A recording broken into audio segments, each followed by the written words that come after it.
अस्सलाम वालेकुम दोस्तों, मैं हूं शाहिद हुसैन। आज की दूसरी वीडियो आपकी खिदमत में दूसरी बार हाज़िर हो रहा हूं। ज़रूरी चीज़ थी, इसलिए वक्त की मुनासबत से और इंतहाई अहम थी, इसलिए मैंने सोचा आपको दूसरी वीडियो नशर करके रिकॉर्ड करके आपकी खिदमत में हाज़िर करूं। वो ये है कि साबिक़ वज़ीर आज़म शाहिद खाकान अब्बासी। शाहिद इंतहाई प्यारा और अच्छा नाम है और मैंने अक्सर शरीफ ही देखे हैं, बड़े सीधे साधे होते हैं, बहुत शरीफ। तो शाहिद खाकान अब्बासी भी कुछ ऐसे ही हैं, जब उनकी बातें आप सुनेंगे, मीठी मीठी और अच्छी अच्छी बातें करते हैं। शाहिद खाकान अब्बासी साबिक़ सदर आसिफ़ अली ज़रदारी, उनके नक्शे कदम पर चल पड़े हैं। वो ये है कि अक्सर कहते हैं कि हम ट्रायल से नहीं घबराएंगे, हम सामना करेंगे, हम ज़रूर पेश होंगे और अपनी बेगुनाही साबित करेंगे, और इस तरह की बातें अक्सर अब उनकी मीडिया टॉक में सुनते होंगे। आज भी तकरीबन उन्होंने ऐसी ही बातें की जब अदालत में पेश हुए, कराची की एहतसाब अदालत में।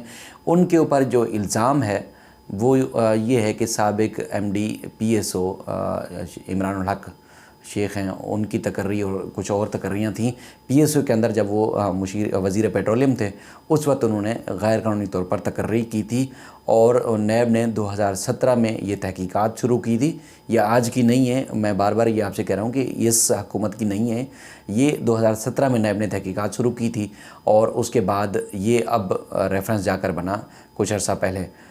यानी कि ये जो आप इल्ज़ाम देते हैं, जैसे मौजूदा हुकूमत या नैब का गठजोड़ और ये सारी जो बातें करते हैं, वो बेबुनियाद हैं।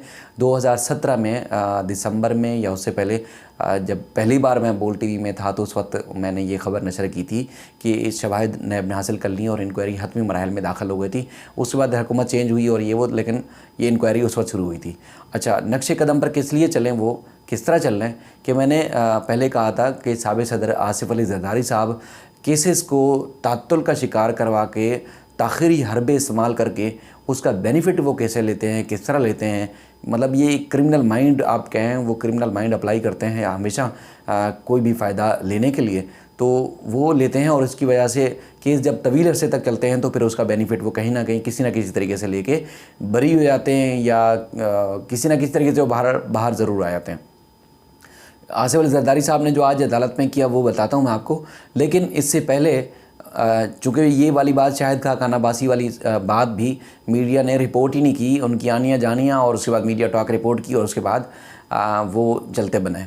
और शाहिद खाकान अब्बासी साहब जब अदालत में आए, कराची की एहतसाब अदालत में, तो उस वक्त उन्होंने एक दरख्वास्त दी, मुस्तकिल हाज़िरी से इस्तिस्ना की दरख्वास्त, कि वो नहीं आ सकते चूँकि इससे पहले उनको कोरोना हो गया था और 2 हफ़्ते वो उन्होंने जो है वो आराम किया, बाहर नहीं निकल सकते थे कोरोना की वजह से। अब बहुत ज़्यादा मसरूफ़ होते हैं, इसलिए वो पेश नहीं हो सकते, तो उनके वकील साहब जो हैं वो पेश हुआ करेंगे, इसलिए उनको मुस्तकिल हाज़िरी से इस्तिस्ना दिया जाए। ये उनकी एक केस को तवील अरसे तक खींचने की एक चाल समझें, एक लीगल या इलीगल भी कह सकते हैं, लेकिन ये एक उनकी चाल थी।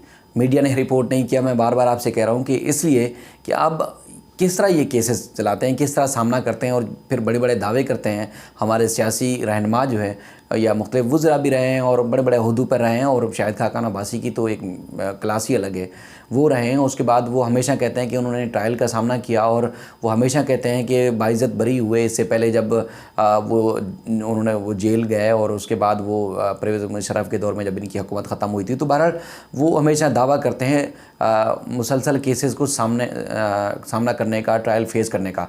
लेकिन ये उनकी पहली एक चाल समझें कि पहली दफ़ा आज सरेंडर किया उन्होंने अदालत में, और इतने अरसे से कोरोना की वजह से या तो कभी उनका वकील नहीं पेश हो रहा, कभी खुद नहीं पेश हो रहे थे। अदालत ने उनके वारंट गिरफ्तारी जारी किए थे। पहले इस्लामाबाद हाई कोर्ट से उन्होंने हिफाजती ज़मानत ली, फिर बड़ी मुश्किल से जाके सिंध हाई कोर्ट में आए, तो यहाँ पर भी तवील अरसे तक उन्होंने, एक लंबे अरसे तक के लिए अबूरी ज़मानत उनके वकील ने ले ली है। अब शायद अगस्त के आखिर में जाके 26 अगस्त उनकी अबूरी ज़मानत की तारीख़ है। लेकिन यहाँ पर जब ट्रायल में उन्होंने पेश होना है, तो ट्रायल तो रोज़ाना की बुनियाद पर या महीने में 2-3 डेट्स होती हैं, तो उनको पेश होना है और उसके बाद सामना करना है और उसके बाद ट्रायल में जो होगा वो देखा जाएगा। लेकिन मैं अब भी कह रहा हूँ कि इनके ख़िलाफ़ भी ठोस शवाहिद मौजूद हैं, इदारों के पास होते हैं। कोई भी तहकीकाती इदारा, तफ्तीशी इदारा कभी भी किसी बड़ी शख्सियत के ख़िलाफ़ आंखें बंद करके कोई भी केस नहीं बनाता, क्योंकि उनको अपनी फेस वैल्यू भी दिखानी होती है इदारे को और अपनी साख भी मुतासर नहीं करने देनी होती, इसलिए वो ठोस शवाहिद के बाद ही रेफरेंस बनाते हैं। कोई करप्शन का केस हो वो बनाते हैं, अदरवाइज़ बेशुमार मैंने केसेस यहाँ देखे हैं, ख़ासतौर पर सिंध में। नैब की मैं इसलिए तारीफ़ करता हूँ कि नैब के एक्टिव और इंतहाई काबिल अफसरान हैं।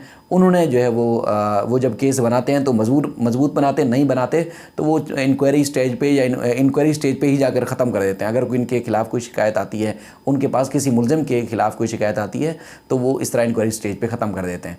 तो लेकिन शाहिद खाकान अब्बासी, जिस तरह दीगर जो मैंने आपको बताया कि यहाँ कराची में जिनके खिलाफ़ केस बने, तो यहाँ पर शाहिद खाकान अब्बासी समेत 4 मुलजमान के ऊपर एक मजबूत केस बनाया गया है। अगर ये जल्द ट्रायल चला और आपके और हमारे होते हुए, अगर हमने हमारी आंखों ने देखा ये ट्रायल होते हुए, तो आप इनको दूसरे केसेस LNG फ़लाँ वो अलग होंगे, लेकिन इस केस में भी उनको सज़ा होते हुए देखेंगे। जब भी ये ट्रायल होगा, आप मेरी ये वीडियो देखेंगे तो आपको यकीन आ जाएगा कि मैंने कितना अर्सा पहले आपको ये बात बताई है, क्योंकि इंक्वायरी भी साबिक हुकूमत जबकि इनकी अपनी उस वक्त हुकूमत थी, उस वक्त शुरू की थी।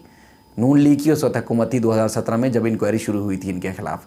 तो अब रेफरेंस ज़ेर समात है और इनकी वजह से तातुल का शिकार हो रहा है, क्योंकि कई समातों से पेश नहीं हो रहे थे। अब अदालत ने उनको कॉपियाँ फराहम कर दी हैं और जो उनकी हाज़िरी से अससना की दरख्वास्त अदालत ने मंजूर नहीं की और उनको कहा कि 5 अगस्त को वो पेश हों ताकि उनके ऊपर फ़र्द जुर्म आयद हो। अब अदालत में उन्होंने चाल चलने की कोशिश की, लेकिन फ़िल वक्त वो कामयाब नहीं हुए। दूसरा आते हैं हम साबिक सदर आसिफ अली ज़रदारी साहब के ऊपर।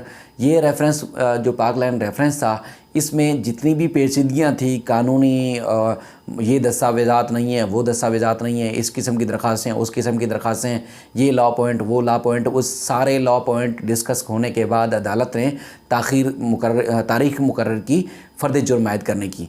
और ये 2 डेट पर इस्लामाबाद में जब डेट हुई, तारीखें हुई, तो जरदारी साहब चूँकि बीमार हैं सब कहते हैं, तो पेश नहीं हुए।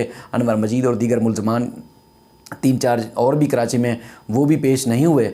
लेकिन अदालत ने फिर इस बार पाबंद किया था, एहतसाब अदालत रजिस्ट्रार जो कराची के हैं उनको पाबंद किया था कि वीडियो लिंक का बंदोबस्त करें, और इस बार तो हर सूरत जो है ये कार्रवाई होगी और फ़र्द जुर्म आयद होगी, ताकि इसके फ़र्द जुर्म आयद करने के बाद अगर कोई मुलजिम नहीं पेश होता ना हो, लेकिन गवाह और सबूत पेश होते रहेंगे, उसके बाद ट्रायल चलता रहेगा और उसके बाद जब फ़ैसला होगा फिर आगे जाकर देखा जाएगा। लेकिन क्या किया, पिछली डेट पे जब तारीख़ मुकर्रर हुई तो उस वक्त भी फ़ारूक नाइक साहब को याद नहीं आया कि ये रेफरेंस नाकाबिल समात है और ये रेफरेंस में फ़र्द जुर्म आयद की नहीं जा सकती। तो आज जब सब लवाजमात पूरे हुए और तारीख़ में पहली बार किसी मुलजिम को करप्शन के इल्ज़ाम में वीडियो लिंक के ज़रिए पेश किया गया, बिलावल हाउस से जरदारी साहब को, उसके अलावा कार्डियो अस्पताल कराची से अनवर मजीद, जो कि आप उनके पहले खरगोश थे, आप एक चुन्ने मुन्ने भी कह सकते हैं जरदारी साहब के, उनको, और इसके अलावा 3 और मुलजमान जो कराची की एहतसाब अदालत से जो है वीडियो लिंक के ज़रिए पेश हुए।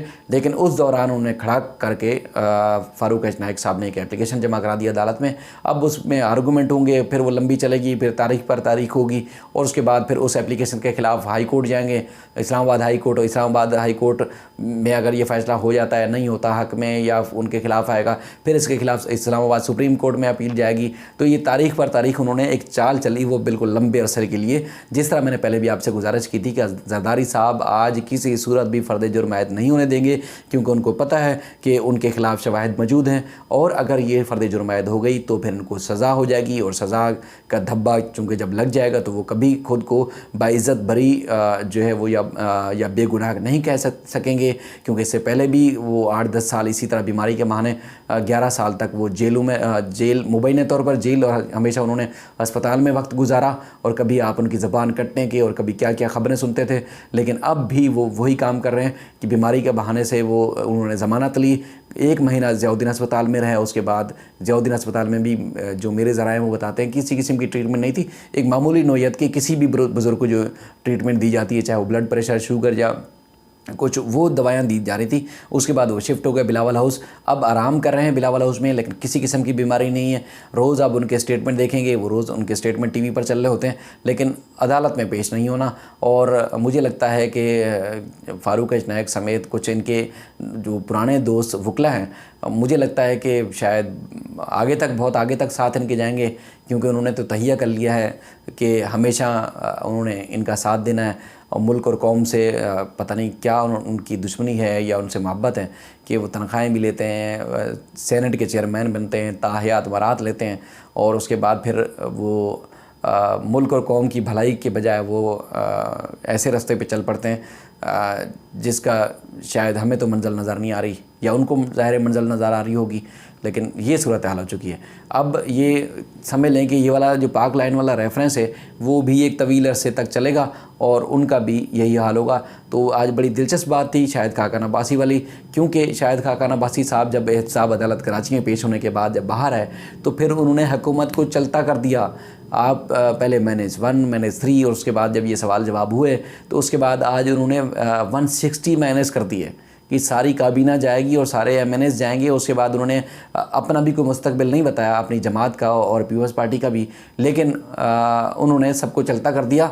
और अदालतों में आते हैं तो वहाँ कुछ और रवैया होता है, वहाँ कुछ और बातें होती हैं। जब मीडिया के सामने आते हैं या अवाम में जाते हैं तो फिर अलग ही बातें होती हैं, अलग ही कहानियाँ होती हैं, और अवाम को समझना चाहिए। और मैं बार बार कह रहा हूँ कि मेरी कोशिश थी कि मैं इस तरह ज़ाती जो व्यूज़ हैं वो ना दिया करूँ, सिर्फ ख़बर के हद तक रहूँ। एक अरसे से कोर्ट रिपोर्टिंग कर रहा हूँ। इस वीडियो में या कुछ अरसे से दोस्त मुझे मोटिवेट कर रहे थे कि बनाया करो, बताया करो। बहुत सारी चीज़ें वही बात है कि टीवी पर रिपोर्ट नहीं होती, और अगर हम खबर दें भी तो कोई उसको हाईलाइट नहीं किया जाता। जैसे आज GITs के हवाले से भी हमने मुख्तलिफ एंगल से खबरें दी, जिसमें हुकूमत, सिंध हुकूमत की नाकामी और उनकी जो चाल थी वो उजागर करने की कोशिश की कि मीडिया पर चीज़ नशर हो और कौम को पता चले कि हो क्या रहा है। तो ज़ाहिर है वो एक चैनल की पॉलिसी होती है, वो नहीं चलाते। तो सदीक जान और काफ़ी दोस्त हैं जो एक अरसे से मोटिवेट कर रहे थे। तो उमर इनाम भाई हैं, सदीक जान इस्लामाबाद से करते हैं, तो उन्होंने मोटिवेट किया, कोशिश की। और कुछ और दोस्तों ने भी कहा, खलील भाई हैं, उन्होंने भी बड़ी मुझे कहा कि बार बार तुम किया करो, बनाओ।